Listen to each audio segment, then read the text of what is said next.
Welcome everybody. Thanks for coming to our training today. I'm Amy Gorin. I am the director at InCHIP, and I'm also a professor in the Psychological Sciences Department. And I'm joined today by my colleague, Kim Gans, who is a professor in Human Development and Family Sciences. Grace Morris is also with us. She's our Director of Research, Training, and Development. And Grady Morales is with us, who is our Research Development Specialist. So our goals for today are to talk about this very important component of your grant, the Biosketch. And we have a range of people signed up for today who I assume have differing levels of experience and expertise with grant writing, with pulling biosketches together. And what we're hoping to accomplish today is to get everybody up to speed on what a biosketch is and what some of the new changes are in how you pull a biosketch together, but also just give you some tips about how you can best use this section of your grant to convince reviewers that you're the right person to be funded for this particular project. So I'd like this to be as informal as possible. As it can be with this technology. Unfortunately, in this current view, I cannot see the chat or anyone who is here other than Kim. So I'm going to rely on both Kim and Grace to be looking at the chat and seeing if people have questions, but feel free to interrupt me at any point. I'm sure Kim feels the same way when she's presenting. We want you to get the information that you need today.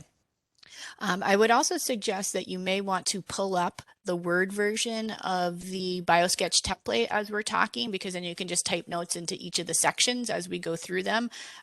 Grace did share that link via email, I believe, but I'm also going to show you that link here on the next page or two. It's in the chat as well. Oh, it's in the chat. Perfect. Okay. So to jump right in, so basic, Biosketch is a required NIH document. It is necessary for almost all NIH grant mechanisms, I think all NIH grant mechanisms, and it's really an opportunity for you to talk about who you are, what your qualifications and expertise are specific to the project that you're proposing. And that's a theme that we're going to keep emphasizing today, is that you really want to tailor this document to the specific grant application that you're working on.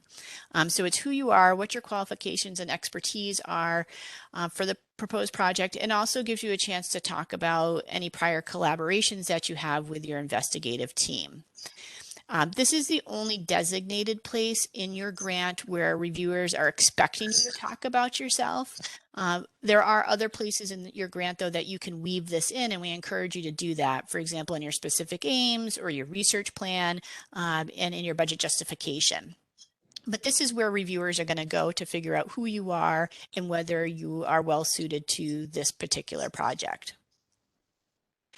So who needs to do the biosketch? So all senior and key personnel on a grant need to do a biosketch, as well as what are called other significant contributors, and the definition is here in the middle of the page. So all of these folks need to have a biosketch. So it's not just the PI. It is the PI, but it's also co-investigators, it's consultants in many cases. If you have a community partner or if you have a clinician who has a role on your grant, those folks too will need to, in most cases, do a biosketch. And one tip here is to give yourself plenty of time to pull these together, especially if you're working with partners out in the field, clinicians, community organizations who may not have biosketches ready to go. It's not something that you want to leave until the last minute. So most people who are putting any significant effort into your grant or offering any expertise will need to have a biosketch. A couple of do's and don'ts. So here's the link. Grace also put it in the chat, but the most important thing you want to do is to use the correct version of the biosketch. So this changes once in a while. There was just a major revision in January of this year. There was a grace period there where NIH would accept different versions, but now they're expecting everybody to have this most recent version in their grant. So you can find that at the link. They give it to you in a Word format. There's one for non-fellowship applications and then one for fellowship applications. So you just want to make sure you pick the correct one and go from there. Because this changed over recently, be careful if you're going on someone's past example. So if you're looking at your advisors or a collaborator, chances are it's in a prior version. And so you don't want to get stuck finding that out at the last minute when it goes through internal grant review here at UConn. There's some recommendations about fonts. You know, you only have 5 pages, but you don't want to make reviewers blind while they're reading it. And so you have to use at least 11-point font. Some are recommended there. This is also not a place to be terribly creative with graphics or figures. So this is a straight Word document. There are 1 or 2 embedded tables where you're going to fill out some information, but other than that, you can't insert tables, figures, or graphics, or embed or attach any files. Okay, so our plan is to walk through each section of the Biosketch, tell you what needs to be there, and to give you some tips about how to approach each section. So this is the first page, really straightforward. And you're going to include the very basic information about yourself, your name, your ERA Commons username, your current position and title, and your educational and training history. So what is an ERA Commons username? This is something that is unique to you. And if you're the PI, you absolutely need to have it. If you are a primary sponsor of a fellowship or a mentor on a K Award or Career Development Award, you have to have a ERA Commons name. Or if you're applying for a diversity supplement. Other folks don't have to have an ERA Commons name, but it's really just recommended. It's not hard to get. And the link for how you establish that through UConn is included here on this slide. Okay. And this is Sherry Pagato Biosketch, and we were fortunate to have a lot of folks at InCHIP share their examples with us.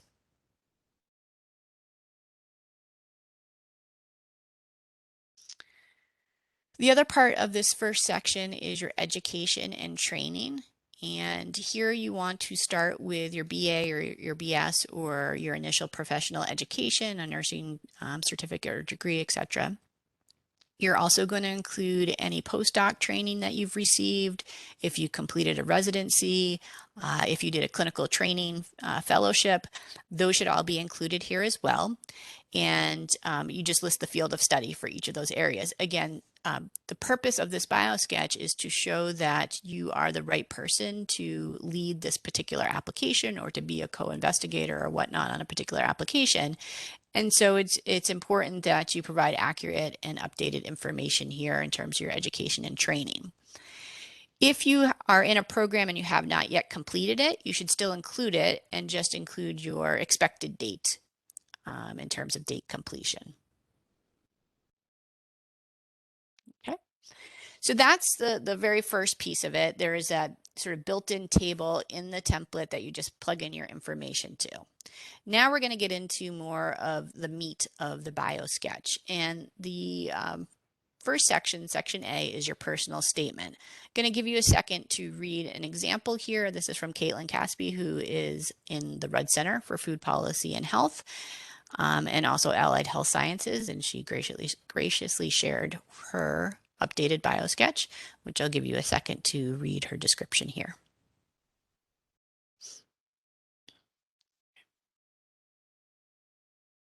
Okay, so a couple of things to point out, and as you're reading this, you're going to get a sense of what her proposed grant is about, because she's closely tying her training and area of expertise and her prior work to what she's proposing in this current application.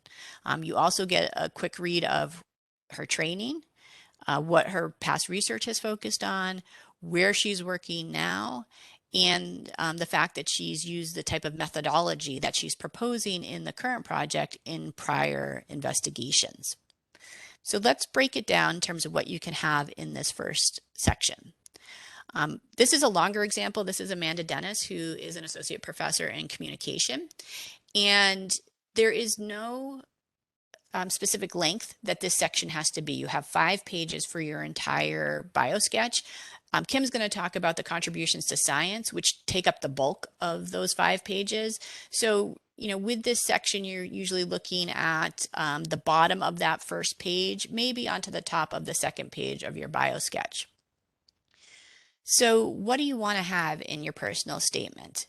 So, again, think of this as your sales pitch to reviewers that you are well suited to conduct the proposed project and to be in whatever role that is. So, if you're proposing to be a PI on a multi-center grant, you might want to talk about prior experience you have leading large teams. If you are a co-investigator on a grant and you're being brought in because you have a particular methodological expertise or you know how to use a particular device or clinical technique, you want to talk about that in your personal statement. So this is a very tailored part of your biosketch. I have a couple of different versions that I use myself depending on what the grant is about because my research is in weight management, but some of my work involves the home environment. Some is on more interpersonal and other social factors, and some of it has to do with mentoring. And so it depends on which type of grant I'm working on. My biosketch will reflect that in the personal statement. So why are you well suited for this project? Here you want to talk about your training, your prior work, any technical expertise that you bring. If you have collaborated with the folks on this grant already, you definitely want to weave that into this section to show that you've worked together successfully before. And you can talk about ongoing work. So it doesn't all have to be completed projects. If you have other ongoing studies that are related, you can talk about those here. After this narrative, you can then list projects that you'd like to highlight. And so you can list completed projects that have ended or even ones that are ongoing within the past 3 years. So this should not be a list of all your funded projects that you've ever had, but ones that are relevant to what you're proposing in this application. Here you can also include up to 4 publications or research products. Typically, for us, those are publications, but maybe you have a database that you've developed or a patent that you have or a protocol that you are associated with. You can include up to 4 of those. I saw a question pop up in the chat, but I can't actually see it other than I just saw a little tagline. So maybe Grace or Kim. Yep. So Jane Coffey says, can you go outside 3 years if it is relevant to the type of project? So the recommendation is that it's for those completed projects is within the past 3 years. The contributions to science, which Kim is going to talk about, is more wide open. And so you can definitely include some older work in that area. I don't know if you'd get kickback. Like I don't think they would reject your biosketch if you have something that's a little bit older, but the recommendations really are to limit it to the past 3 years in this section for those completed projects. Kim, did you want to add anything there?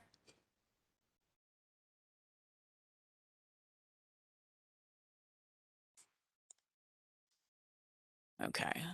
Oh, I can see the chat if I. Okay. I see another question in the chat. For a postdoc, is it okay to include a couple of examples of relevant projects and articles?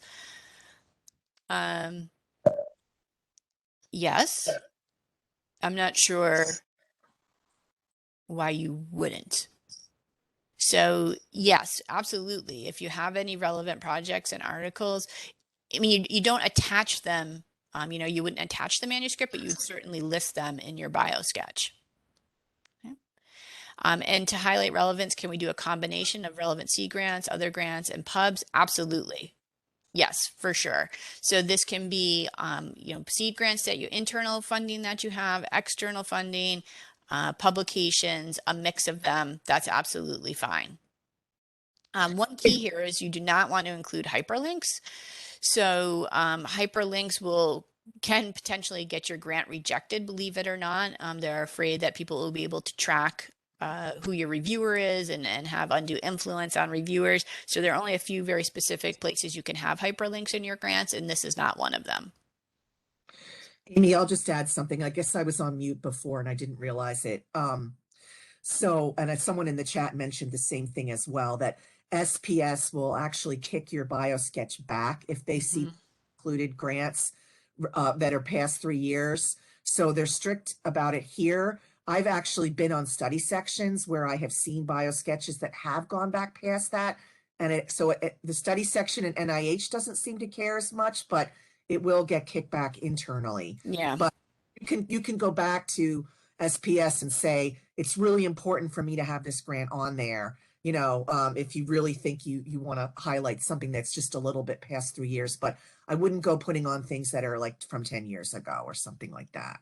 Yeah, I think this falls into the category of things that are highly recommended but not enforced, and so you can push back on SPS versus something like hyperlinks are definite no. Right. So if there's no other place that you can weave that information into, and you think it really establishes your credibility or expertise, I would float it. I would try to include it here.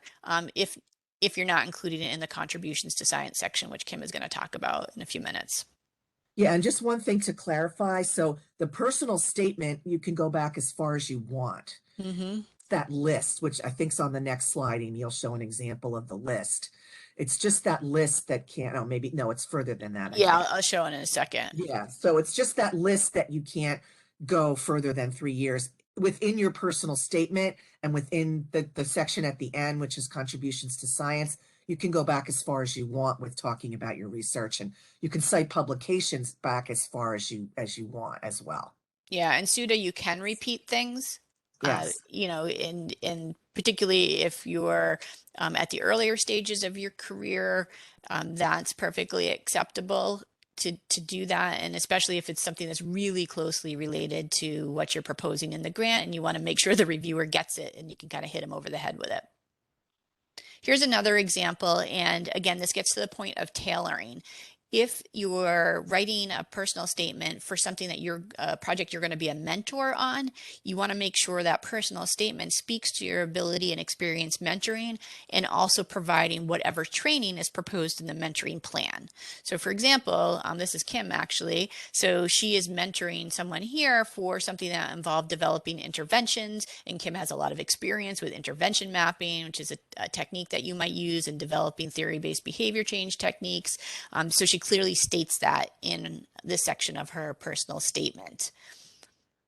Okay, so again, think about what grant you're applying for, what your role is going to be, and what you should include in the personal statement to allow reviewers to feel very comfortable with you fulfilling that role. Here's the example Kim was referring to. This is going back to Sherry's Biosketch. So I cut out the narrative. So before this was the paragraphs describing her and her experience. Here's where you see up top the ongoing and recently completed projects that she wants to highlight. For this one, she had highlighted 3 grants. Some of them are ongoing. And then it moves into the 4 products that she wants to highlight. And these, in this case, are all 4 publications that are relevant to the proposal.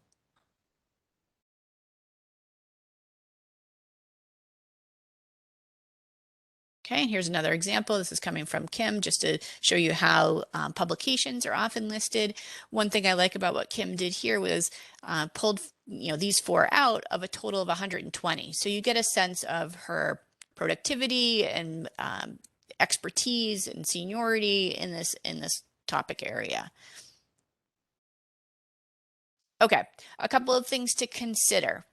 Already said this, but we'll say it again. Make sure you tailor this to the specific grant application.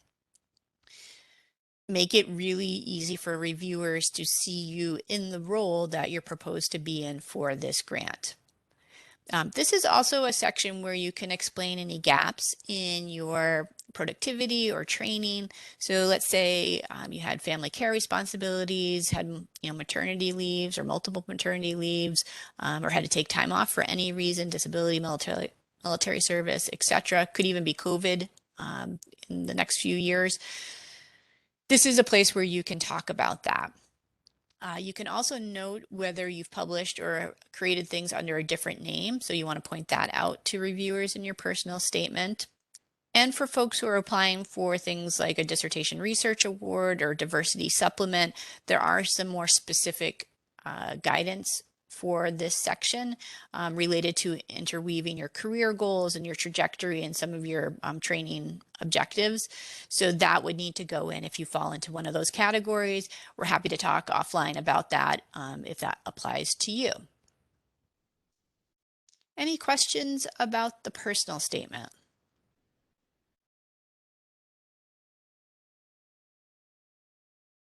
Okay, so I'm going to hand it over to Kim. All right, I'll just go from this one and tell you when to switch slides rather than switching screens. So the next statement, or the next section, sorry, is called Section B, Positions, Scientific Appointments, and Honors. And so again, this is what this section looks like. And this is where you're actually going to put in, you know, where the places that you've worked and like your faculty appointments and things like that. So before this last iteration of the Biosketch by NIH, these went in chronological order. Now they're in reverse chronological order. So if you see someone's Biosketch as a sample, you may see that that has not been changed on it yet because this is one of the new changes that was just made. So they want these to go in reverse chronological order with your most recent first, both for the positions and employment and also the scientific appointment. So this is where, you know, you would put in any of your institutional appointments, whether they're paid or unpaid. So you would include adjunct appointments here, visiting, voluntary, honorary, any of those can go in here. If you're an affiliate with a center, you can put that in here. So that's a place, this is where you put that information. And then down at the bottom is where you would put other types of scientific appointments and honors. So students and postdocs, junior faculty could include scholarships, traineeships, fellowships, development awards. Clinicians should include information on clinical licensures, specialty board certifications, but you can also include here, if you've been on, you can see that this person has, you know, awards that they won for top papers, that they've been editors and editorial board members, that they won different awards. So you can really decide what to put here. You can also include things that you've done in the field related to being on, having a leadership role in a particular organization. So you can see down at the bottom on this one, it says Secretary, Interpersonal Communication Division of ICA. So if you've been, you know, a chairperson of or led some leadership role, you can include that there. And again, you decide how much to put on here. So, you know, I tend to like to keep this part a little shorter. So I don't put a lot of extra stuff on here because I want to save room for the personal statement and the scientific contributions and the funded grant piece. So I don't put a lot of detail on here. But if you have really good things to showcase, you know, there's a lot of opportunity to put some different things on here to beef up your Biosketch a bit. Did you want to add anything about that, Amy? No, I agree. So if you are more junior in your career, it's appropriate to go back into graduate school honors that you may have had. Once you get a little bit further out, you really need to pull some of that information off there. They're going to be looking for, you know, more kind of a leadership or bigger awards or honors, either university-wide things in your current position or national, international sorts of awards. Good point. Okay, and then this is the last section and kind of the meatiest section of your Biosketch, and this is called Contributions to Science. And this is something that all senior and key people complete, and also anybody that's working, that's going on I can't talk this morning, that's applying for a diversity supplement. Need to do that except for the younger group that would be submitting for diversity supplements. So high school students, undergrads, and post-baccalaureates can skip this part. But if you're in graduate school or in a postdoc, you would want to be filling this part out in addition to whether you're a faculty member. So what this section includes is up to 5 of your most significant contributions to science. And you don't have to include 5. I've seen some Biosketches that just include 4. Some may just include 3, but you can include up to 5. It should be no longer than about a half a page. including citations. So that's each one a half a page, not the whole thing. And graduate students and postdocs that may not have as many experiences may want to consider just highlighting 2 or 3 that they consider to be most significant. So there's a lot of different ways to do these. And so this is what NIH recommends, and then I have some other recommendations later for how to do these. So NIH says for each contribution, indicate the following: the historical background that frames the problem, the central findings of your work, the influence of these findings on the progress of science or the application of these findings to health or technology, and your specific role in the work. So were you a co-investigator, a principal investigator? Were you, a project coordinator? What role did you play? And again, as Amy mentioned earlier, you can't have figures, tables, or graphics. So this is just text. And then for each one of these contributions, you can cite up to 4 publications or research products that are relevant to the contribution. And so this is kind of where the art of this comes in. It's kind of, where do you decide to put which things? Go on, go next one. So as we mentioned, no more than about a half a page, but it doesn't need to be that long. You can also only include or cite accepted publications. So you can't say a paper that's in progress that you're still writing. You can't put down publications that are submitted but not accepted. You can only cite accepted publications, but you can mention papers in progress in the text, either of this section. So you can say in the paragraph part that there's a paper in progress that will be coming out. You should also bold or underline your name, citation, so that the reviewer can more clearly see where you are in the list of authors. Because on these biosketches, they do want you to include all the authors. You used to be able to just put, the first name and then say et al, but now you have to include all the authors in any place where you're putting a publication. So whether it's underneath the personal statement or whether it's here in contributions to science, you need to include all of the author names, and you also need to include the PubMed ID if there's an ID like that in the publication. You can also include other research products. So these can be things like audio or video products, conference proceedings, posters, presentations, patents, data and research materials databases, curricula, instruments, models, protocols, software, or netware. But again, you cannot include hyperlinks. So if you have done a video or a podcast or something, you can't link to that. You just have to cite it. Okay, next. All right, so there's different ways of going about doing this. And so I actually have created a document that I use to help with this because I have several different lines of research. And so my biosketch is very tailored every single time I submit a grant. And I have to really think about which papers I want to include and which sort of pieces of my research I want to include. So one thing that you can do is kind of gather the list of all your papers and research products, read through the list, and then I actually create a document where I divide the papers into groups. And there's different ways you can go about doing this, and this might change as you get more seniority and have more publications. But you want to be able to kind of tell a story with your contributions of science. So some people will split them into kind of early publications, and then moving into postdoctoral career, or sort of early in your time as a faculty member versus later in your time as a faculty member, to sort of look at how your research has progressed over the years. Or you could organize it by different perspectives in science, development of different state-of-the-art tools and how those have changed over time.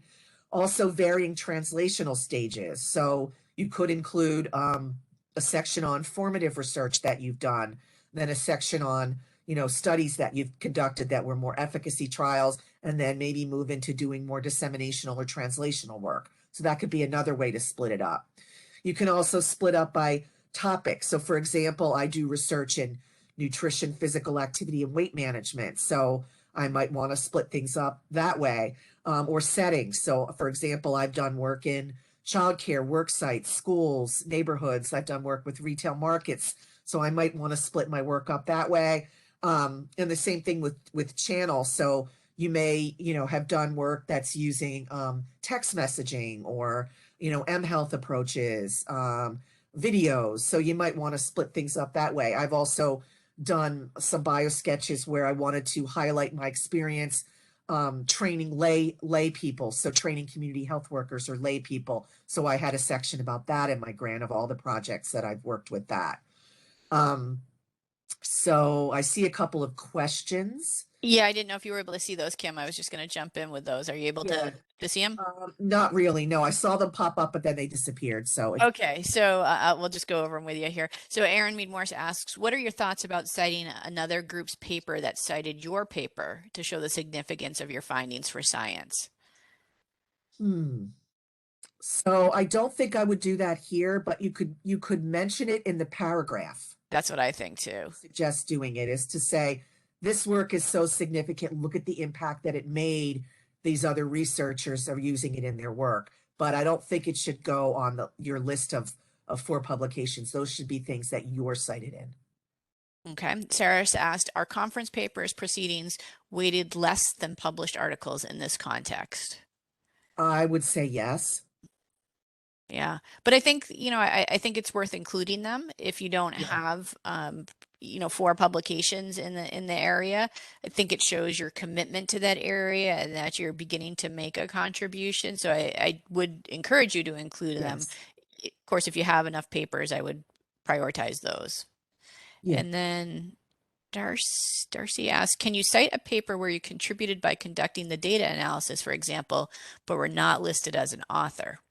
So again, I would answer that the same way I answered the first question, is that mention that in your paragraph. And you could also mention it in your personal statement at the beginning, but it wouldn't be something that you could list if your name is not in the paper, in the list of contributions. And then Debs asks, sometimes the sections can overlap. Can we repeat citations between sections? Will this look bad? You can repeat. And I'll show you something that I do later on, which may or may not be kosher, but I've never been called on it. But yeah, you definitely can repeat because there is overlap. I'll have one paper that will show, my childcare work, but it also shows that I use tailoring or that I use community health workers. So, you definitely can include more than one paper in more than one section if it's demonstrating different things. Okay, so I already mentioned how NIH defines what should be included in this section, but this was something that I read online that I thought was helpful as well to kind of tell a story. So this particular researcher is talking about, instead of directly jumping right into your research for each contribution to science, consider writing a narrative or short story that includes these 5 components. So an opening or introduction of a problem in the field, a challenge in the form of a gap in knowledge or motivation, an action, which is like what you did, your research contribution, the climax, which is where you talk about your result and its significance, and then a conclusion, which ends the paragraph about how this research has transformed or advanced the field. So that's similar to what NIH recommends, but this particular researcher kind of has it organized almost like you'd think about writing like a creative writing story in terms of how you would outline it. So I thought this was kind of helpful to think about. Yes, Debs, I see your comment in the chat. This is for each section. So for each one of those up to 5 sections, you would write a paragraph like this with then your 4 publications underneath. So here are a couple of examples that will show you. So this is from Caitlin Caspi. So here she's talking about so she actually has a title at the top of what this is talking about, so a bolded title here, and then talks about her work and what it's done, and how this work is going to inform the proposal, and then how these results were salient in the rapidly changing policy landscape in the COVID-19 era. And then she lists, there's obviously there's issues with the formatting on this, but she lists 4 publications that back up this statement that she made about her work. And then this is another one. Again, you see like a title there in italics, and it talks about the work that this researcher has done and what was found, and what other work was found, what other work had done in the same area. So this was about more than one study, and then taken together, these studies reinforce the associations about communication, and then lists 4 publications there. And then this is an example of mine. And there's a typo in the top. I apologize for that. I put this in late last night. So this is an example where I was talking specifically about my childcare research. So I wouldn't put this paragraph in if I was not writing a grant about childcare. So I didn't put a lot of detail in this paragraph because there was a lot of detail in the personal statement, and there was a lot of stuff in the grant itself about this particular previous project. So I didn't put a lot of detail in there. And I just put some example papers in. You'll see those. You can see that I underlined my name and where my name falls in these publications. But the other thing that I did, and this is an example of what you can do with overlap, is I also wrote also see, and then I listed the other places where publications from this particular grant are on the Biosketch. So every time I do this, SPS kicks it back and says, you should take that off because you're violating the 4 publication rule for each one of these. But I always write back and say, oh, it's fine. I'd like to keep that on there because it shows, you know, that some of these other sections of my Biosketch also include publications from this particular work.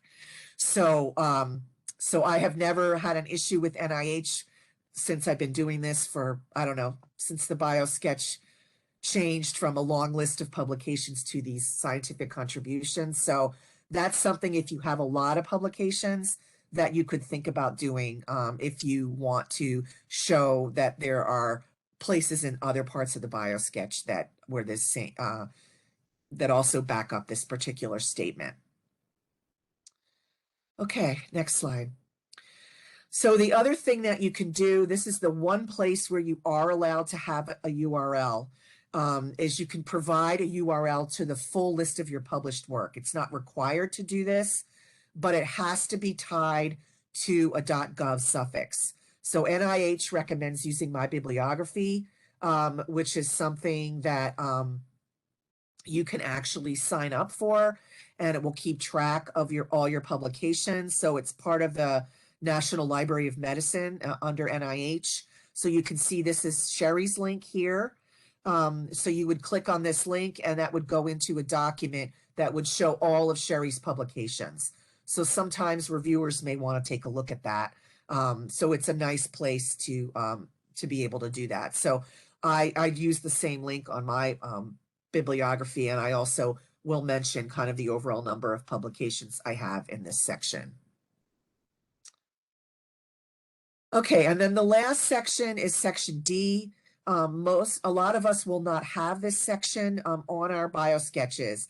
This is only for dissertation applications, pre-doc and postdoc apps, or research supplement applications for undergraduates through postdoc levels. So this is where you're actually going to be putting your GPA or your grades, scholastic performance. So this talks about the details about how to do that. So if you are putting your grades or GPA on there, you're going to want to talk about what the scale is. So for example, some schools go up to a 4.3 scale because they go to A+.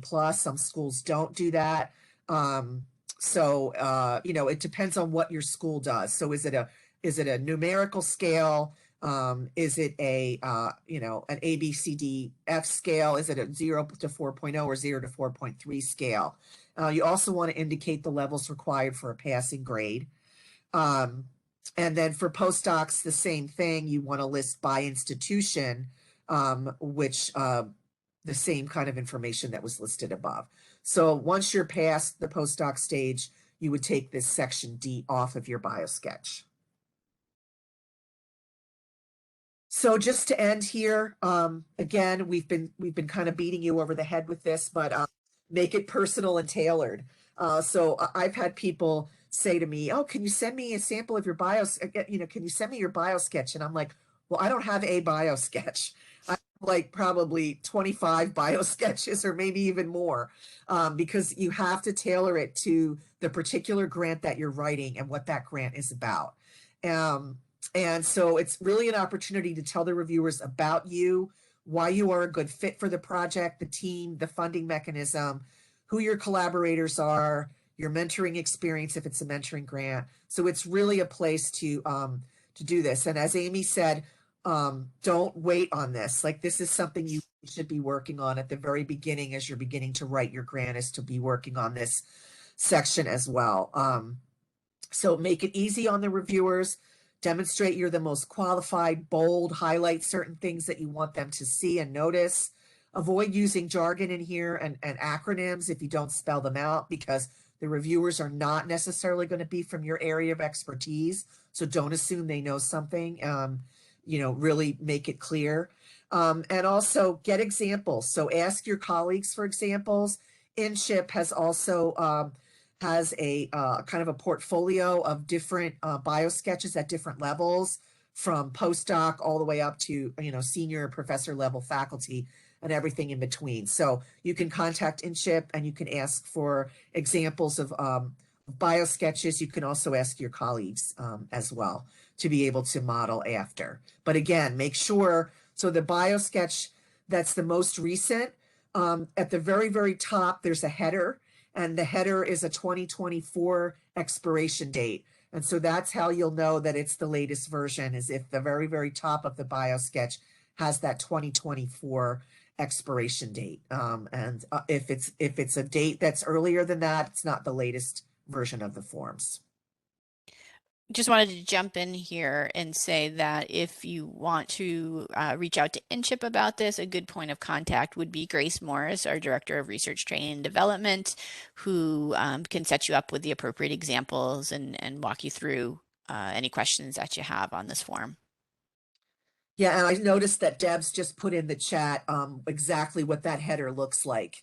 So it says approved through, there's a date, and the date's 2024. So that's what you want to look for if you're looking at a sample biosketch, to make sure that it's the latest version. So we'll stop here and see if anyone has any questions. I know we've been answering some along the way, but we're happy to answer any other questions that you might have. So you can either write in the chat or you can raise your hand. So it looks like, Debs, do you have your hand raised?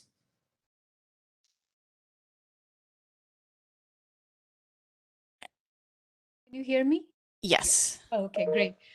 Thanks for very helpful pointers and suggestions. So I had one question about the scientific contribution sections. You talked about we could also include other products other than the 4 citations. So that's where, can we put some relevant conference presentations or some small awards here and there, which we are not putting into the personal statement, but trying to give more strength to each of those scientific contribution sections? Can we do that? So you can include conference proceedings, because that's one of the things that they list as something that you can put there. What was the second thing that you mentioned? Awards? Like paper awards or something. Some conferences it got highlighted, accepted paper, of course. Those can go into that other relevant products or documents in that section, in each of those sections. I don't know if the award itself would be applicable to put there, but you could put the citation or the conference proceeding and then in parentheses say won the award for, like, as part of a citation. Or you could talk about the fact that it won the award in the paragraph part. But I wouldn't just list an award there, because that Okay, so you don't. the scientific awards, the honors section that was right. B. But you could mention if a paper won an award if you're citing it there. For example, or some media attention. So that will go in the parentheses at the end of the citation. Or in the text. Or in the In the text. text. Okay. Yeah. Okay. Yeah. I don't want to take a lot of time. I know other questions are there. And you also had in that paragraph, introductory paragraph for each of the sections, you recommended that we have a summary of the key findings. Is it from the field itself or a summary of the papers that I'm citing? So you would talk just historically about the problem, right? This problem, but the results would be your results, Okay. or the results from the study. So I can give an example, Kim, if Go that ahead. helps. Sure. Some of my research focuses on weight loss maintenance. And so I have just one or two sentences on the challenge of weight loss maintenance and how this is a significant problem for the field, just to orient reviewers to, knowing that this is a major scientific gap. It's like two sentences, then I go into what I've done in this particular area. Thank you. Mhm. That's all. Thank you so much. Yeah, and I don't put a lot of detail in, like, so in my one child care study that I showed a minute ago, I just put like it was effective in changing children's diet quality and reducing their sedentary time. I didn't go into putting p-values and a bunch of numerical information, but you could do that if you wanted to. But I talk more generally about that because the details were in the grant. So Okay. Thank you. Thanks, Deb. Steve, I see you have your hand up. Although he's muted. Oh, no, I'm muted. Okay. Hanlon about having the NCBI, kind of generate your CV. I looked at this, a few years ago, and I'm too much of a control freak for it then. But now it's like, oh man, flipping things from chronological to reverse chronological might be nice. Do you have any thoughts or advice on that, and endorsement or not? Just a similar experience where I tried it a few years back for another training that we were given. But I think me personally, the thought process of pulling it together and writing it, I've always done it as a Word version, but I do think that is worth checking out. And I'm sure it's improved in recent years. So Stacy had put a comment about that as well. And sounds like she's had good experience with that. So I do think that is a tool worth using. Okay, Roberto?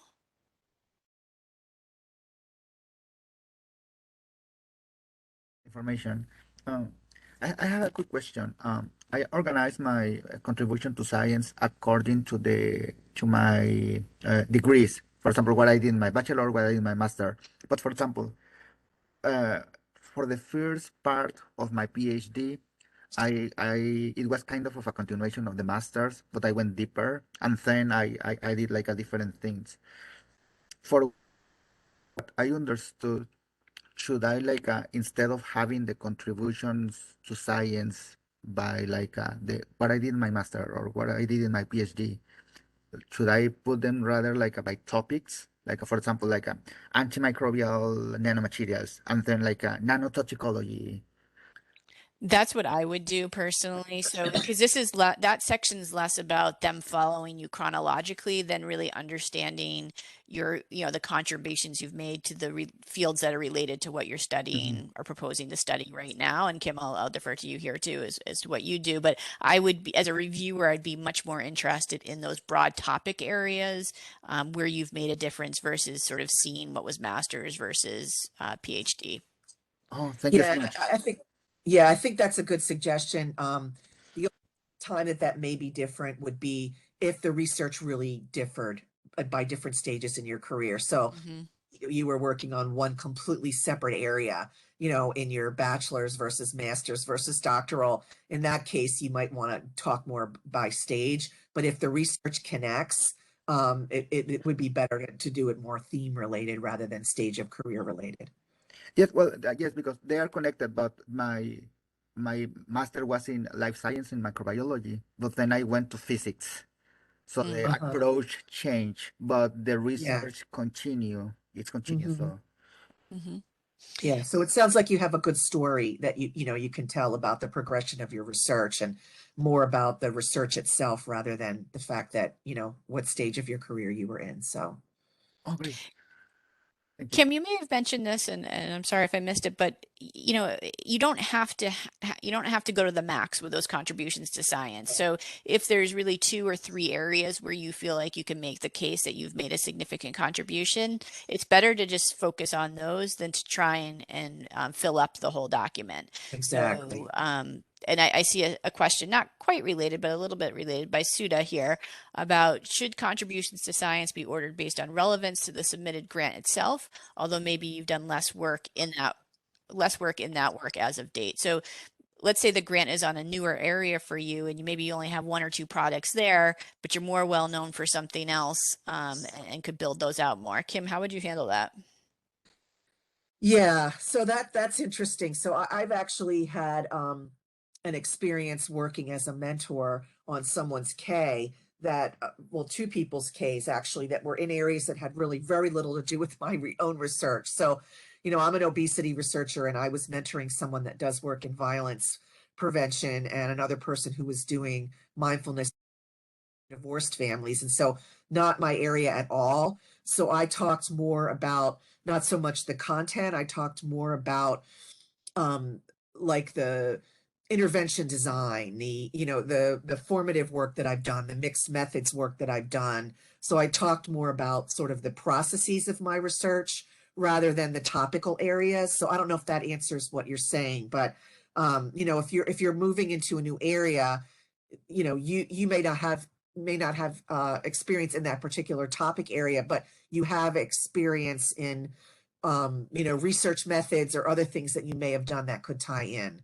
So I don't know, Amy, if you have something you Yeah, no, I think so. I think so too. So, and we can give you some specific guidance if you fall into that category of, you know, maybe there's a story that you're not quite seeing that we could pull together elements to make that first category really stand out and really relevant to your grant. Sud, I see you have your hand up, but you're also muted. So if you can unmute and go ahead. Just wanted to clarify on that front that, my work, for instance, has been in autism for several years, and now I'm shifting to a new population of children with cerebral palsy. But my postdoc was in assistive technologies, and so that area, hasn't been as developed. I don't have as many publications, but that's closely related to the grant that I'm trying to submit. So I'm wondering whether, I should be putting that first just because it is the most relevant to that grant, although it doesn't have as many publications. Like the autism work is the one that has the most publications. Mm-hmm. I have had times where I've had the piece that's most relevant to the grant application come last in the contributions to science because it was a more recent area for me. So this was relevant when I was working on a childhood obesity prevention program, and most of my work had been in adults and, very well established there. And so my beginning contribution sort of set the stage for me being an expert in the methodology with adults. And then the last contribution was the little bit of work I had done with children up to that date. And that was what was most closely related to the grant. Okay. Yeah, I've done something similar to that, where I had done a lot of like sort of nutrition education work and then realized education's not enough. You need to change the environment. And so I started going into more environmental change work. And so I put that work at the end. But that told a story. And so I think, you can tell a story about how you got to this point. And obviously you have less publications in this area because it's newer, but there's still a story to tell about how it's related to the work that you've already done. Okay. Thank you.